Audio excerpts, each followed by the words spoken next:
तो अभी मतलब कोई सवाल पूछता है कि अमूमन लोग पूछ लेते हैं कि कैसे मैनेज करते हो अपने मौजूदा बीवी को और साबका बीवी के हवाले से।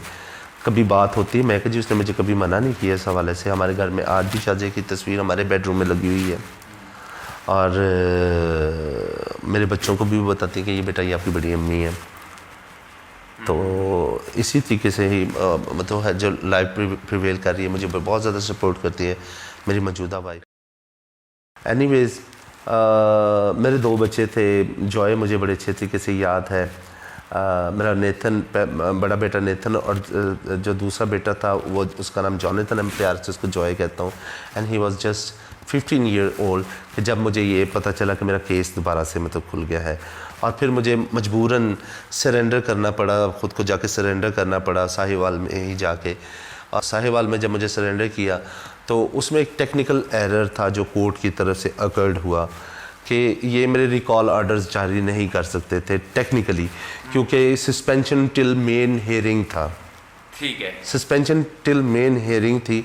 तो उसमें भी उन्होंने मेरे ना सिर्फ 2 दफ़ा रिकॉल ऑर्डर जारी कर दिए, उल्टा मेरे वारंट गिरफ्तारी जारी कर दिए। तो मतलब आई एम थैंक्स टू मतलब जो हमारे अदालतें हैं, मैं उनका शुक्रगुजार हूँ कि दे रियलाइज देयर मिस्टेक और उन्होंने फिर मेरे रिलीज़ ऑर्डर जारी कर दिए। तो 7 दिन के बाद मैं जेल से गो के मैं निकल गया। ये बहुत मुश्किल वक्त था कि पहले तो मैं शायद इस ट्रामा को, इस सदमे को झेल गया था, लेकिन इस दफ़ा 2 बच्चों को छोड़ के जाना और एक जीवन साथी को छोड़ के जाना, ये अपनी जगह पे एक बहुत बड़ा इम्तिहान था। वो कहते हैं कि काटो तो लहू नहीं वाली कंडीशन थी मेरी।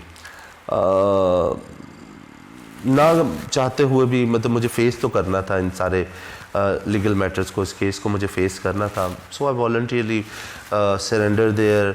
और पुलिस जाके वहाँ पे कहती रही कि जी हमने बड़े सख्त पुलिस मुकाबले के बाद इसको गिरफ़्तार करके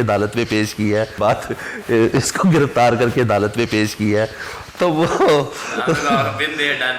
हाँ जी, तो वो जो उसके अपने हाथ का लिखा हुआ नोट था जो कोर्ट में उसने दिया था कि जी मुलजिम हाजा ने गिरफ्तारी आके दी है और मैंने इसको जो है जुडिशल करने के लिए लेके जा रहा हूँ, वो जब अदालत के सामने पेश किया गया तो अदालत ने उसको बड़ा बहस किया, बड़ा ग्रिल किया उसको।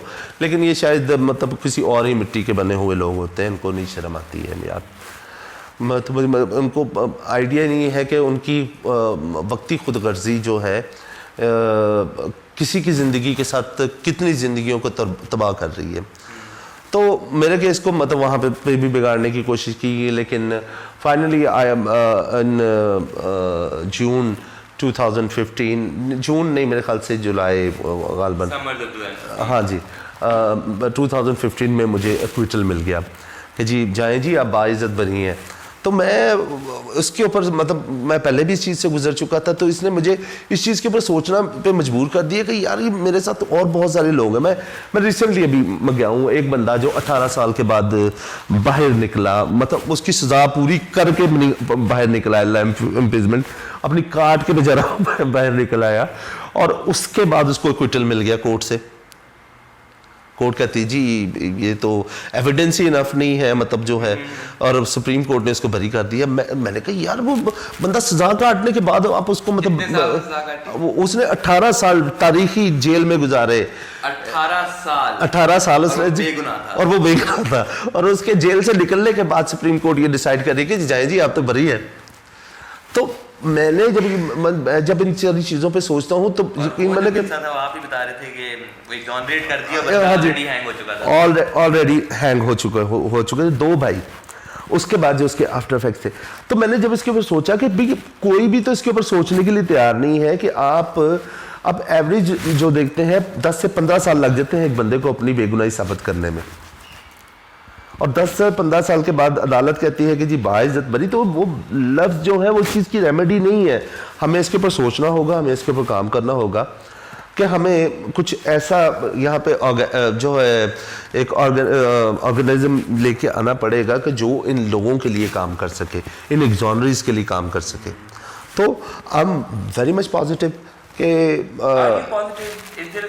अभी तो मैंने सुना है कि पाकिस्तानी जेल में इस about I'm not sure of the number, but thousands of people are there जिनका नहीं पता है ये इन्होंने किया भी नहीं किया, और उनको लाइफ सेंटेंसेस मिले हुए हैं, डेथ रो के ऊपर है। सर हाँ वही आपसे मैं वही अर्ज कर रहा हूँ कि लोग मजबूर हैं और कोई रास्ता भी नहीं है। हमारी जो है जुडिशरी बेचारी वो ओवर क्राउडेड है, पेंडिंग केस पर पड़े हैं, लेकिन अब उन्होंने कुछ इसके ऊपर काम हुआ है कि बड़ी तेज़ी से इन केसेस को पेंडिंग केसेस एक और बात है, ड्यू प्रोसेस एक बिल्कुल डिफरेंट सर बात है। वही मैंने बात की थी इसको। इतना आसान एक मुल्क में नहीं होना चाहिए किसी को सजाए मौत दे देना या लाइफ इम्प्रिजनमेंट दे देना, इतना आसान तो नहीं होना चाहिए। मैं वही बात कर रहा हूँ कि इसके लिए हमारे जो है अदालतें भी इस चीज़ की कायल हैं कि हमारा जो क्रिमिनल जस्टिस सिस्टम है इसको रिफॉर्म की ज़रूरत है, इसके ऊपर काम होने की ज़रूरत है।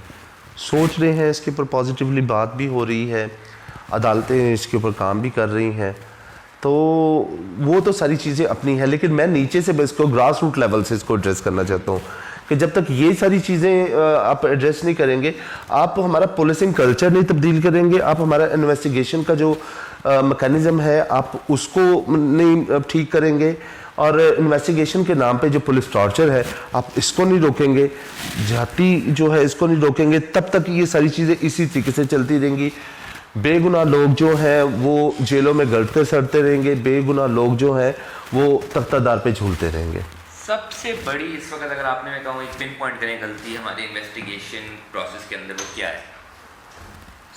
क्योंकि जो आपने मुझे अपना वाकया बताया वो तो मुझे सब कुछ इलीगल लग रहा है। हाँ मैं सर उसमें जो सबसे बड़ी मुझे जो उसमें लकूना नज़र आता है जिसको एड्रेस किया जा सकता है, और हम पहले भी इसके ऊपर रिकमेंडेशन दे चुके हुए हैं। मैंने कहा कि इन्वेस्टिगेशन यहाँ पे सिर्फ टॉर्चर को ही समझा जाता है कि जी टॉर्चर ही इन्वेस्टिगेशन है, और किसी हद तक अदालतें भी शायद इसको मतलब आप ये कह लें कि ना चाहते हुए भी अडॉप्ट कर चुकी हैं, उनको पता है कि ये करना ही है। उसके ऊपर जुल्म ये होता है कि जब इन्वेस्टिगेशन कोई रिपोर्ट हो जाता है, अदालत के नोटिस में लेके आया जाता है, तो अदालत फिर पुलिस के पास भेज देती है, उन्हीं के पास भेज देती है जिन्होंने टॉर्चर किया हुआ है। तो मैं ये कहता हूं कि अगर इस किस्म के केस रिपोर्ट होते हैं तो इसके ऊपर एक इंडिविजुअल बॉडी होनी चाहिए जो इस मैटर को देखे कि जी आया टॉर्चर हुआ है, तो वो लोग जिन्होंने टॉर्चर किया है उनको सख्त से सख्त सजा। मुझे आज एक सैंपल बता दे, कोई एक सैंपल बता दे कि जिसमें लोग टॉर्चर 3rd डिग्री टॉर्चर से एक्सपायर भी हुए, जेलों में हवालातों में एक्सपायर भी हुए, उन केसेस का कुछ बना हो, या उन क्यूरीज का जो कि पुलिस के खिलाफ टॉर्चर के हवाले से डाली गई थी, उनमें से कभी कोई आपको कोई पॉजिटिव फैसला मिला हो? नहीं। तो मेरे ख्याल से सबसे ज़्यादा ज़रूरी है कि हमारा पुलिसिंग कल्चर और इस इन्वेस्टिगेशन के निज़ाम को दुरुस्त करना है। ये सर आपका आगे जो है पूरा जो आप ये कहें इसकी एक राह मुतय्यन करेगा कि बेगुनाह लोग जो हैं वो तख्तेदार तक ना पहुँचे। When I met you, you seemed, how can I put it? You seem like this wise person who's gone. I can't even imagine what you've gone through. But my question is this: in 2001 जब आपको arrest किया गया, and today or the day you got out, 2015 जब आपको exonerated किया गया, what is one thing that was different about you? Sir, obviously you're a changed man, but या मुझे बड़ी खुशी है इस चीज़ की कि जब हम कहीं पे भी जाते हैं तो आपको आप आर्ग्यूमेंट करते हैं, लोग आपको काउंटर आर्ग्यूमेंट करते हैं, तो कम से कम मैं और कोई नहीं तो एक एग्जांपल तो दे सकता हूँ कि look, I am transformed person. अगर मैं ट्रांसफॉर्म हो सकता हूँ एक सिंगल लेडी के सिंगल हैंडेडली इनिशिएटिव के ऊपर कि उन्होंने मुझे रीस्टार्ट दिया है, तो व्हाई डोंट अदर्स? हम हर चीज़ का हल सिर्फ फना में क्यों ही ढूंढते हैं? आप देखें हमारी सोसाइटी कितनी वायलेंट हो चुकी है। वो 15 साल का बच्चा उन्होंने मतलब जो है उसको मतलब ब्रूटली टॉर्चर किया, मार दिया। इस किस्म की बेशुमार स्टोरीज हैं जो हमारे इर्द गिर्द होती हैं। तो हमें एक पीसफुल अगर सोसाइटी चाहिए तो हमें इस चीज़ का भी कोई ना कोई हल ढूंढना पड़ेगा कि हम जो है बका को फना में नहीं ढूंढ सकते। हमें ऑल्दो के सजाए मौत के ऊपर बात करना एक टैबू है, हमें इसके ऊपर बात करनी होगी। This is the right time. You think Pakistan इस सजाए मौत निकल सकता है? सर मुश्किल ज़रूर है लेकिन नामुमकिन नहीं है। देखिए हमें आर्गुमेंट लेके आना पड़ेगा सोसाइटी में, एक हेल्दी डिबेट्स को लेके आना पड़ेगा।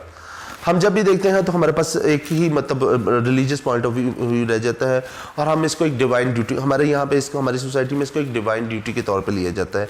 सजाए मौत देना, सजाए मौत देना को एक डिवाइन ड्यूटी से पोर्ट्रे किया जाता है।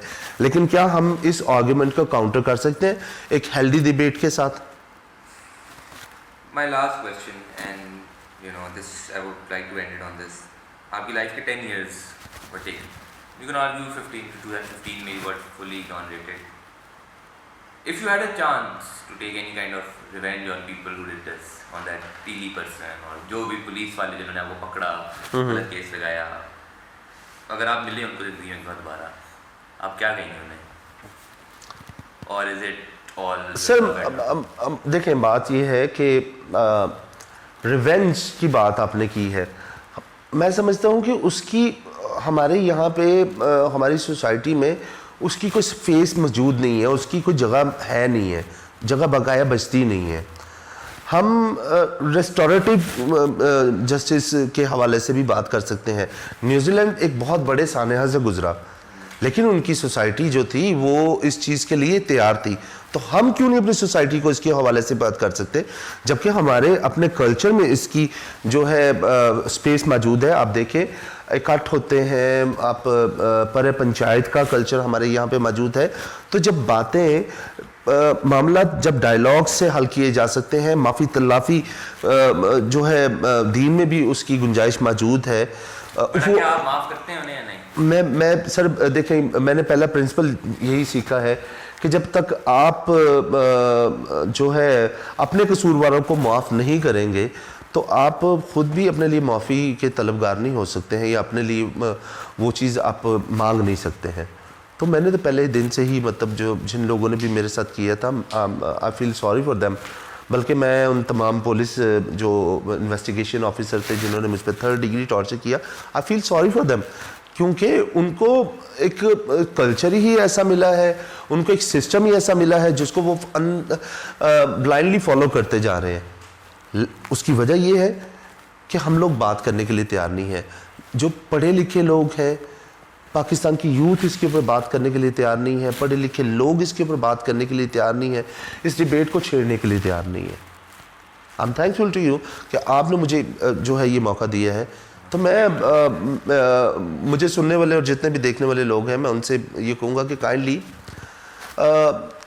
इसके ऊपर एक हेल्दी डिबेट की ज़रूर है, क्योंकि हम सबकी ख्वाहिश है कि हम एक पीसफुल सोसाइटी चाहते हैं, एक ऐसी सोसाइटी जहाँ पे मेरा बेटा, मेरी बेटी, मेरी बहन, मेरी माँ अगर रात के टाइम पे भी बाहर निकली है तो उनको ये नहीं है कि उनको गन पॉइंट पे स्नैच कर लिया जाएगा, या कार लिफ्ट हो जाएगा, या ये वो, या वो घर से तो अपने पैर चल के गए हैं और वापस अखबार पे आएंगे। तो हम ऐसी सोसाइटी चाहते नहीं हैं। तो जब हम ऐसी सोसाइटी चाहते नहीं हैं तो हमें अमली तौर पे मैदान में भी आगे आना पड़ेगा और हमें अपने हिस्से का रोल जो है वो प्ले करना पड़ेगा। Thank you very much.